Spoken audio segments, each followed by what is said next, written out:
হে everyone, কি খবর সবার? অনেক মাস পরে এসেছি তোমাদের সঙ্গে একটা ছোট্ট মিনি ব্লগ শেয়ার করার জন্য। আমার বসের রিসেপশনে গিয়ে আমি কী খেয়েছি সেটাই। ফার্স্টে দিয়েছে গরম গরম ফিশ ফ্রাই, তার সঙ্গে কাসুন্দি আর তার সঙ্গে স্যালাড। ফিশ ফ্রাইটা জাস্ট চুমুচ ছিল। তার সঙ্গে তারপরে দিয়েছিল হচ্ছে কড়াইশুঁটির কচুরি প্লাস ছোলার ডাল। এই সিজনে আমার খাওয়া প্রথম কড়াইশুঁটির কচুরি।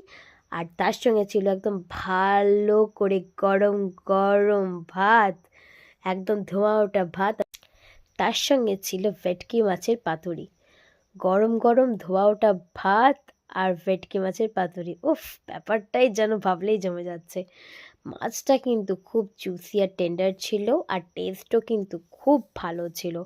আমি মাছটা একটা সাইডে রেখে দিলাম, কলা পাতাটা তো খাওয়া যাবে না, ওই জন্য কলা পাতাটা আমি আলতো করে মুড়ে ফেলে দিলাম। আর তারপরে মাছটাকে একটু